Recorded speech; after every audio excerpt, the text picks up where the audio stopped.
बिस्मिल्लाहिर्रहमानिर्रहीम अस्सलाम वालेकुम वरहमतुल्लाहि वबरकातुहू।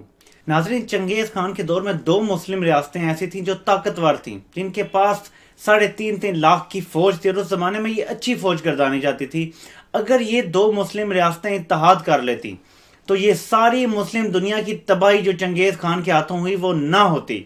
लेकिन इन दोनों ताकतों को अपनी अनाएं मार गई और दोनों अपनी अपनी जगह ये सोचते रहे कि हम ताकतवर हैं, हमसे कोई पंगा नहीं लेगा, हमारे पास अपने अपने ट्रम्प कार्ड्स हैं, वो हम खेलेंगे और हम बच जाएंगे। एक दूसरे के खिलाफ दोनों साजिशें करते रहे।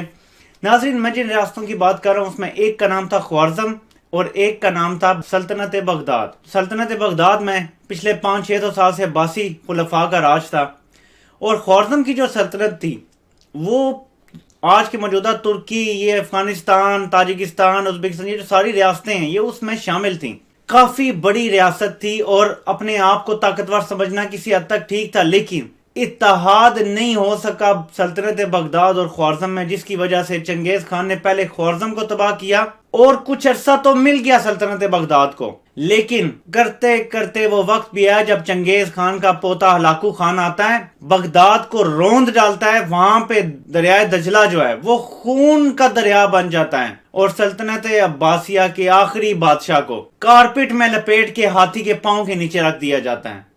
नाज़रीन, मैं ये मिसाल इसलिए आपको दे रहा हूँ कि मौजूदा दौर में ये दो सल्तनतें अगर आप देखें तो आपको ईरान और सऊदी अरब नजर आएंगे। एक दूसरे को नीचा दिखाने की दौड़ में ये डिफरेंट अंदाज में दुश्मनों के आलाकार भी बने हुए हैं, मुस्लिम दुनिया की तबाही की बड़ी वजह भी बने हुए हैं।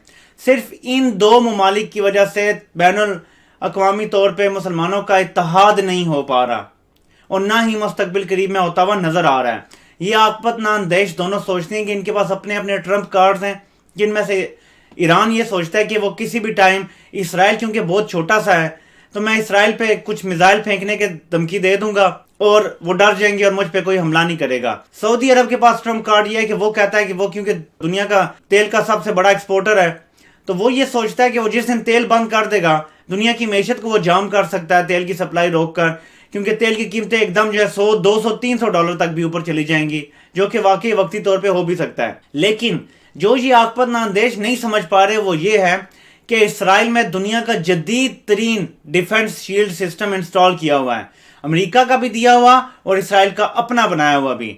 नंबर 2, आपको याद होगा इराक में सदाम ने भी स्कड मिसाइल मारने की कोशिश की थी, एक भी स्कड मिसाइल जमीन पर नहीं जाके लग सका किसी टारगेट पे, सबको हवा में उड़ा दिया गया था। तो ईरान का तो यहां पे गया, ईरान का तो कोई मिसाइल इसराइल में लैंड करने वाला नहीं है, ना इतनी उनके पास टेक्नोलॉजी है कि वो उनके रडार को अवॉइड कर सके। अभी ईरान के पास ऐसी कोई टेक्नोलॉजी नहीं है। बात आ गई जहां पे सऊदी अरब की, तो अगर वो ऑयल की तरसील रोक भी देते हैं, बाकी दुनिया को शायद बहुत ज्यादा फर्क पड़ेगा, हमारे जैसे मुल्क को फर्क पड़ेगा। अगर हमें तेल के और गैस के ज़खायर अभी नहीं मिलते जो हम ढूंढ रहे हैं, हमें फर्क पड़ेगा। अगर तेल की कीमत 100, 150 डॉलर, 200 डॉलर चलेगी फी बैरल अभी। लेकिन याद रखें दोस्तों, ये पिछले 20-30 साल की जो खलीजी जंगें, इसमें अमेरिका ने इतना तेल लूट लिया है कि याद रखें कि कुवैत पे पूरी तरह होल्ड है अमेरिका का, जो ऑयल का बहुत बड़ा प्रोड्यूसर है। अमेरिका को आखिरी ये चाहिए था कि वेनेजुएला, क्योंकि बहुत बड़ा प्रोड्यूसर है तेल का, दुनिया के बहुत बड़े ज़खायर हैं वेनेजुएला में तेल के, ये जो कू की कोशिश की गई ये इसीलिए की गई कि अमेरिका अपना तेल अपने करीब से ही हासिल करना चाहता है ताकि वो सऊदी ऑयल पे डिपेंडेंसी ख़त्म हो जाए। और याद रखें उनके पास बैकअप प्लान इराक भी है, इराक पे ये जो strategically fake weapon of mass destruction, ये सारा इराकी तेल पे कब्जा करना था। सो बैकअप प्लान में कुवैत है, इराक है, लेकिन मोस्ट आइडियली अमेरिका वेट कर रहा है कि वेनेजुएला किसी तरीके से उसकी मर्जी की गवर्नमेंट आ जाए और फिर वहां का तेल पे उसका पूरी तरह कब्जा हो जाए। जब वो कब्जा अगर उसका ऐसे ना हुआ तो वो जंग करने के लिए भी तैयार हो जाएगा, कब्जा करने के लिए, क्योंकि आपने अगर टारगेट बनाना है मुस्लिम उम्मा को तो वेनेजुएला भी उसके प्लान्स का हिस्सा है। यही है वो लार्जर गेम। वेनेजुएला भी बिगर स्कीम ऑफ थिंग्स में मैटर सिर्फ इसलिए करता है कि उसके पास ऑयल है, जो अल्टीमेटली मीन्स है पाकिस्तान तक पहुंचने का। तो सऊदी अरब का ये जो ट्रम्प कार्ड है ना ऑयल वाला, ये उसी तरह है जैसे चंगेज़ खान को ज़रूरत पड़ी थी बगदाद की ख्वारिज़्म को तबाह करने के लिए। और बहुत अरसा बगदाद में अमन रह भी गया था। कई दहाइयां ख्वारिज़म के तबाह होने के बाद बगदाद ने गुजार ली थी, लेकिन बिल आखिर उनका वही अंजाम हुआ जो ख्वारिज़म का हुआ था, बल्कि बदतर अंजाम हुआ। यहाँ भी ऐसी ही सूरत हाल नजर आ रही है। जब तक वेनेजुएला के तेल के जखायर पे अमेरिका पूरी तरह काबू नहीं पा लेता, शायद सऊदी अरब बचता रहेगा। लेकिन जिस दिन ये कब्जा मुकम्मल हो गया, उसके बाद आप देखेंगे तबाही का वो तूफान आएगा कि इसे कोई भी रोक नहीं सकेगा। जब तक हम इत्तेहाद नहीं करेंगे, मुस्लिम उम्मा को तबाही से कोई नहीं रोक सकता। और मुस्लिम उम्मा में लीडर पाकिस्तान है, टारगेट भी पाकिस्तान है, और पाकिस्तान का न्यूक्लियर एसेट्स और पाकिस्तान की फौज टारगेट है। और इसराइल को जब जरूरत पड़ेगी अमेरिका उसको तेल दे देगा जो उसने अपना रिजर्व रखा हुआ। इसराइल तो इतना बड़ा है भी नहीं। तो ये जो सोच रहे हैं कि ये फौरन ट्रंप कार्ड खेल लेंगे, इन मुल्कों को तबाह बर्बाद करने का प्लान बना लिया गया, और ये सोचते हैं ये अपनी अपनी जगह बच जाएंगे। और मैं आज आपको एक आखिरी और पॉइंट की बात बताता चलूं। 1999 में एक डॉक्यूमेंट लीक हुआ था जिसमें ग्रेटर इसराइल का नक्शा निकल आया था बाहर। उसके बाद बड़ी उसके बारे में आ गई जी कि नहीं जी ये तरदीद की गई और कहा गया कि ये कॉन्स्पिरेसी थ्योरी है। लेकिन अगर आप उस नक्शे को इंटरनेट से देख सकते हैं, आप ग्रेटर इसराइल का जो नक्शा आया था, कि उसमें पाकिस्तान भी शामिल है। इसराइल की सरहद इंडिया से जुड़ती है जाके। हमेशा से ये जितनी भी अरब जंगें हुई, जितना सब कुछ हुआ, प्लान इनका यह था कि जल्दी जल्दी पाकिस्तान तक पहुंच जाया जाएगा। अफगानिस्तान से रूस को शिकस्त देने के बाद अमेरिका अपने पांव उतारेगा वहां पे। प्लान के तहत 9/11 ये सारा कुछ करना था, ये सब कुछ पहले से प्लान हो चुका था। लेकिन मसला यहां पे ये आ गया कि पाकिस्तान ने एटमी कुव्वत बन तो चुका था, लेकिन शक था आलमी कुव्वतों को। जब हमने दुनिया में ऐलान कर दिया कि हम आलमी कुव्वत बन गए, तो इनके प्लान में थोड़ी सी आगे डिले। लेकिन असल टारगेट पाकिस्तान है दोस्तों, ना ईरान है ना सऊदी अरब है। ना ईरान कोई तकलीफ दे सकता है मेजर, ना सऊदी अरब किसी को दे सकता है तकलीफ। इन मुल्कों को अगर तकलीफ है तो आपके मुल्क से, और आपके मुल्क में भी खास तौर पे आपके एटमी प्रोग्राम और आपके मिसाइल सिस्टम से है। उसकी वजह यह है कि आप अपना मिसाइल सिस्टम, यानी आप अपना जो एटमी हमला है, वो 3 तरीके से कर सकते हैं। आप समंदरी तरीके से कर सकते हैं, आप फजाई तरीके से कर सकते हैं, और आप जमीन से जमीन तक मार करने वाला मिसाइल भी फेंक सकते हैं। तो अगर ये सिमल्टेनियसली तीनों हमले कर दिए गए तो किसी भी डिफेंस शील्ड के लिए मुकाबला करना बहुत मुश्किल हो जाएगा। खसूसन इसराइल तक हमारा मिसाइल शाहीन पहुंच जाता है और इंडिया पूरा हमारे निशाने पर है। जितना मर्जी डिफेंस सिस्टम हो जाए, एक लिमिट तक ही आप रोक सकते हैं।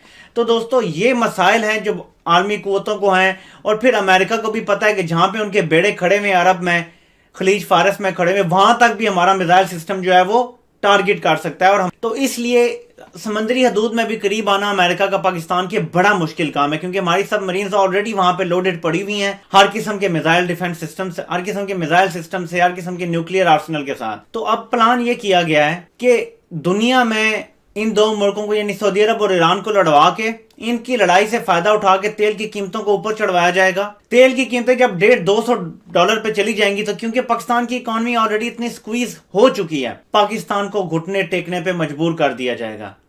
पाकिस्तान फिर इसी तरह अमेरिका, IMF और वर्ल्ड बैंक के रहम करम पर हो जाएगा। जो पाकिस्तान अभी थोड़ी बहुत खुद मुख्तारी उसकी है, वो भी खत्म कर दी जाएगी। याद रखें कि दुनिया सिर्फ एक मुल्क को तबाह करने के लिए तेल की कीमतें कम ज्यादा करे, आपको यह बात समझ नहीं आएगी। लेकिन मैं आपको बताऊं कि सारे रास्ते की रुकावटें हटा दी गई हैं। शाम को इतना कमजोर कर दिया गया है कि इसराइल ने खुलेआम गोलान पहाड़ियों पर कब्जा किया, और शाम बोलने की भी सलाहियत से महरूम हो चुका था। जितने करीबी मुल्क हैं, बॉर्डर करीब करीब हैं इसराइल के, वो सब इतने कमजोर हो चुके हैं कि किसी में हिम्मत नहीं है इसराइल को रोकने की। तो अब सिर्फ पाकिस्तान को स्क्वीज करने का वक्त आ गया है। पूरी दुनिया में ये तेल का अब तूफान आएगा, कीमतों का। पूरी दुनिया में ये जो प्रॉब्लम्स क्रिएट किए जा रहे हैं, टारगेट सिर्फ पाकिस्तान है। और यहां पे क्या कॉन्स्पिरेसीज घड़ी जा रही हैं जी, इमरान खान की टांगें खींचो, हुकूमत को डिस्टेबलाइज करो, ये कर दो वो कर दो। पाकिस्तान में हमें अमन चाहिए, पाकिस्तान में हमें सुकून चाहिए, पाकिस्तान में हमें स्टेबल गवर्नमेंट चाहिए जो जल्दी जल्दी वो इक़दाम करे। और खसूसन हमारी अदालतें रिलीफ पे रिलीफ देना छोड़ेंगी इन चोरों को, तो ही ये मुल्क स्टेबलाइज होगा। लोगों को ये तसल्ली होनी चाहिए कि पैसा तो चलो आएगा आएगा, कम से कम ये सारे जेलों में पड़े हुए हैं। जब ये सारे जेलों में पड़े होंगे, लोगों में एक सुकून की लहर दौड़ जाएगी कि यार कुछ तो हो रहा है। कम से कम इन चोरों जिन्होंने हमें लूटा है जेलों में तो पड़े, कम से कम अपनी दौलत इंजॉय तो नहीं कर रहे। फिर जाके पाकिस्तान में स्टेबिलिटी आएगी। ये जो आप कॉन्स्पिरेसी थीरीज गढ़ते जाते हैं आजकल पाकिस्तान में लोग, प्लीज, ना ईरान में इतनी हिम्मत है कि किसी को ललकार सके, ना सऊदी अरब के पास ऐसा कुछ है, ऐसी कोई गिद्दड़ सिंगी है कि दुनिया को कुछ कर सके। अमेरिका सिक्योर बैठा हुआ है, कोई स्क्वीज आप नहीं कर सकते पेट्रोल की प्रोडक्शन की। अमेरिका को जूं भी नहीं गया उसके कान में। उसने जिस दिन आपको तबाह करने का फैसला कर लिया, आप रोक नहीं सकेंगे उसे। अभी भी वक्त है कि इत्तेहाद कर लें, अभी भी वक्त है कि ये दोनों मुल्क होश के नाखून लें, एक जगह बैठें, पाकिस्तान को अपना सरबराह मान लें, क्योंकि हम एटमी कुव्वत हैं, हमारी फौज की गाइडेंस में आ जाएं। ये छोड़ दें दोस्तियां गलत मुल्कों के साथ, ये छोड़ दें जी। कभी सऊदी अरब के देखते हैं हम फरमारवा जो मुस्तकबिल के बादशाह हैं, वो कहते हैं जी इसराइल को मान लेना चाहिए। कभी वो कहते हैं जी फलस्तीनी क्यों जिद करते हैं, हर डील मान लें। कभी ईरान से हमें आता है जी कि इंडिया को सारा मौका दे दो। यहां पे क्यों हम दुश्मनों के साथ मिले हुए हैं? हमें अब चूज करना पड़ेगा, और पाकिस्तान ही वो लीडर है जिसको आपको चूज करना पड़ेगा, चाहते ना चाहते हुए भी। सऊदी अरब को पैसों का बहुत घमंड होगा, ईरान को ये घमंड है कि हम भी किसी जमाने में बहुत बड़ी सल्तनत हुआ करते थे, लेकिन अब आप ये नहीं रह गए।